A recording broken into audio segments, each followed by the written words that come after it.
다음 2020년도 2회인데요.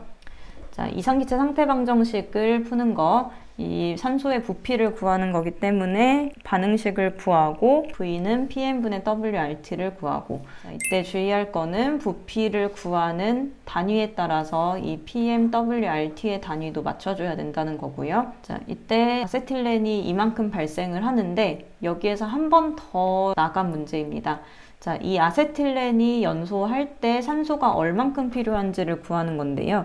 아세틸렌이 연소하게 되면은 CO2, H2O가 이렇게 발생을 하고 2개의 아세틸렌당 5개의 산소가 필요합니다. 근데 지금 발생한 아세틸렌이 11.193L이기 때문에 2분의 5를 통해서 산소의 부피로 이렇게 바꿔줘야 되는데요. 아세틸렌과 산소가 2대 5로 반응을 하는데 아세틸렌이 11.193이 있기 때문에 산소가 X만큼 필요하다. 그래서 안에 것끼리 곱하고 밖에 것끼리 곱한 이 X는 11.193 곱하기 5에서 X는 11.193 곱하기 2분의 5가 된다고 보시면 되겠습니다. 자, 문제를 잘 읽으시면 이렇게 한 번 더 들어가는 부분이 있으니까 이 아세틸렌만 구하고 끝내지 않도록 좀 조심을 하시면 좋겠습니다. 자, 이번에 위험물 안전관리법령에서 농도가 36 중량 % 미만일 경우 위험물에서 제외되는 위험물은 과산화수소를 얘기하는 거죠. 과산화수소에서 산소가 생성되는 반응식은 과산화수소가 분해됐을 때 과가 들어갔기 때문에 산화수소에서 산소가 하나 더 들어간 거예요. 그 산화수소는 H2O를 얘기하는 거고 우리는 H2O를 보통 산화수소가 아니라 물이라고 얘기를 하죠. 그래서 H2O2가 분해되면 H2와 O2가 되는 게 아닙니다. H2O 플러스 O2가 되는 거고요. 그래서 A, B, C를 구해서 반응식을 쓰시면 됩니다. 육류위험물이기 때문에 운반용기 외부에 표시해야 되는 주의사항은 가연물 접촉주의가 되는데 만약에 제조소 등에 설치하여야 하는 게시판에 해당한다면 이때는 없음으로 해야 합니다. 게시판인 경우와 주의사항인 경우 답이 달라진다는 거 주의하시고요. 위험 등급은 제6류위험물 모두 1등급이고 육류위험물은 지정수량이 모두 300kg이라는 공통점이 있습니다. 네, 3번입니다. 벤젠 16g이 완전 증발할 때 1atm 90도씨에서 부피는 몇 리터인지 쓰시오. 자, 증발하는 거니까 이거는 반응식이 없는 거예요. 벤젠은 액체로 존재하고 액체가 기체로 됐을 때, 즉 상태 변화만 있는 때니까 화학 반응이 없는 상태입니다. 그래서 PV는 N분의 WRT의 대입만 해주면 되는 거고요. 그리고 단위도 다 맞춰서 제시가 됐기 때문에 이렇게 6.11이라는 값이 나오도록 계산을 해주시면 되겠습니다. 자, 4번에 제4류위험물 중 분자량이 27이다. 그리고 끓는 점이 26도씨인 맹독성인 물질이다. 사실 여기까지만 보면 어떤 위험물인지 찾기가 좀 어렵지 않을까 생각이 들어요.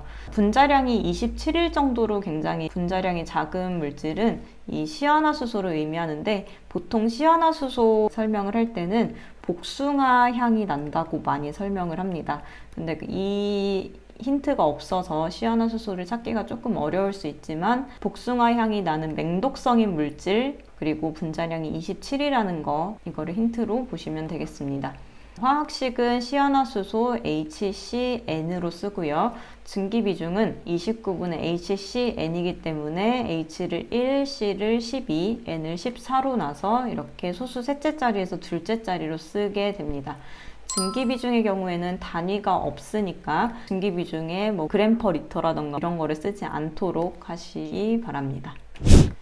자, 5번입니다. 정린과 염소산칼륨이 혼촉하면 폭발의 위험이 있습니다. 정린은 2류 위험물이고 염소산칼륨은 1류 위험물이에요. 1류와 2류가 만나면 위험한 이유, 염소산칼륨이 산소를 공급하기 때문에 가연물에 공급하기 때문에 폭발하는 거예요.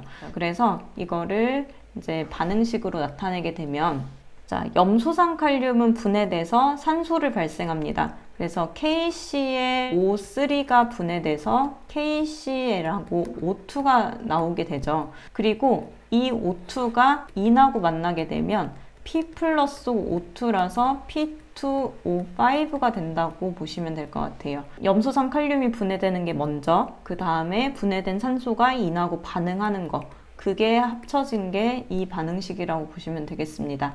자, 이 반응식은 처음 출제가 됐고 좀 난감할 수 있는 문제라고 생각이 들지만 이 분해 반응과 또 연소 반응이 합쳐져서 이렇게 나타나는 거라고 생각하시면 조금 더 쉽게 다가갈 수 있지 않을까 생각이 들고요. 그래서 화학 반응식은 이렇게 완성이 됩니다. 그리고 이때 발생하는 기체, 이 P2O5가 H2O랑 만나게 되면, 물과 만나게 되면 이 HPO3라는 인산이 발생하게 됩니다. 이 인산이 어디서 또 나왔었냐면 5황화린이 물과 만났을 때 발생하는 게 인산이 있었습니다. 그것까지 같이 연결지어서 정리하시면 좋겠어요. 6번입니다. 제3유위험물인 물질이 물과 반응하여 가연성 기체를 발생시킬 때 반응식. 트리메틸알루미늄이니까 메틸이 들어갑니다. 메틸이 3개 들어가고 알루미늄과 만났을 때 물의 H가 메틸칸으로 들어가면서 메탄으로 만들어줍니다. 같은 맥락으로 에틸 자리에 물의 H가 들어가면서 에틸을 에탄으로 만들어줍니다. 나머지 미정계수법은 동일하고요. 그래서 이제 반응식이 이렇게 완성이 되겠습니다. 7번 트리니트로페놀인데요. 구조식과 품명 지정수량을 쓰는 거. 트리니트로페놀뿐만 아니라 트리니트로톨루엔의 구조식을 쓰는 것도 중요합니다. 자, 이때 구조식에서 가운데 육각형 벤젠고리를 이렇게 나타내는 거. 그냥 육각형만 쓰지 않도록 주의하셔야 하고요. 품명은 트리니트로로 시작하는 것이 니트로 화합물이고 니트로글리세린, 니트로글리콜 이런 거는 질산 에스테르류에 해당합니다. 지정수량은 200kg인 물질입니다.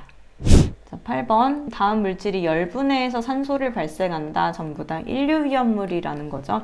자, 아염소산 나트륨, 염소산 나트륨, 과염소산 나트륨과 같이 염소와 산소가 만난 경우에는 염소와 산소 사이에서 끊어지게 됩니다. 그래서 아염소산 나트륨에 이렇게 끊어져서 NaCl 플러스 O2가 되고요. 그리고 염소산 나트륨에도 이렇게 끊어지게 됩니다. 과염소산 나트륨도 NaCl 플러스 O2. 지금 ClO2, ClO3, ClO4로 이제 산소의 개수가 달라지는데 결국 생성되는 물질은 다 똑같아요. 그렇죠? 그래서 완성된 화학 반응식을 보시면 이런 식으로 정리가 될 수 있습니다. 꼭 미정계수법을 통해서 이렇게 개수를 구해야 하는 건 아니지만 각자 하실 수 있는 방법 중에서 가장 실수가 적은 방식으로 하셔야 됩니다. 화학 방식은 부분 점수가 없습니다. 제5류 위험물에 대해서 각 물질을 보고 위험 등급별로 구분을 하시오. 자, 지금 이 위험물들 다 보시면 공통점이 5류 위험물입니다. 자, 5류 위험물은 10kg인 것들이 제일 위험한 1등급인 물질들이고요. 나머지가 다 2등급에 해당합니다. 그래서 질산에스테르류와 유기과산화물이 1등급에 해당하고 나머지 2등급에 써주시고 3등급은 없음이 되겠습니다. 항상 그 실기시험에서는 없음이 답이 되는 경우가 꽤 있어요. 그래서 오류위험물의 위험 등급을 쓰는 거는 사실 어려운 문제는 아니죠. 근데 이 위험물표를 잘 외우시지 않았다면은 이 3등급에 뭔가 있었다라고 생각하실 수 있습니다. 이런 문제를 잘 넘어가셔야 19번, 20번에 나오는 좀 어려운 문제들에서 방어를 할 수가 있으니까 이런 문제 실수하지 않으시도록 많이 연습하시기를 바랄게요. 자, 10번입니다. 위험물 안전관리법에서 정한 위험물 운반에 관한 기준입니다. 지정수량 10배 이상을 취급하는 경우에 혼재에 관하여 OX표로 나타내는데요. 자, 혼재하는 경우 423, 524, 6 하나로 표시를 합니다. 그래서 사료위험물이 2류위험물, 사료위험물이 3류위험물과 가능하다는 뜻으로 동그라미를 쓰고요. 5류위험물이 2류, 5류와 4류가 가능하다는 뜻으로 동그라미, 6류와 1류가 가능하다는 뜻으로 1류에 동그라미를 치고 이 대각선을 기준으로 나머지에 다 X를 치게 됩니다. 여기도 마찬가지로 4류가 2류, 3류, 5류가 2류, 4류, 6류가 1류와 가능하다 하고 X를 치시면 됩니다. 자, 이런 문제는 쉬운 것 같은데 동그라미나 X가 하나라도 좀 틀리게 되면은 왠지 부분 점수가 없을 것 같은 느낌의 문제입니다. 자, 11번입니다. 소화설비 적응성에 대해서 동그라미를 치는 건데요. 이 각각의 위험물마다 어떻게 소화해야 되는지 필기시험에서 충분히 다 공부를 하셨을 거라고 생각이 듭니다. 물을 쓰면 되는 것, 물을 쓰면 안 되는 것, 또 인화성의 경우에는 질식소화를 한다. 그렇게 구분을 하셔서 옥내소화전과 옥외소화전은 물을 쓸 수 있는 경우에 쓰는 거고요. 물분무 소화설비는 주수소화 또는 질식소화에 해당합니다.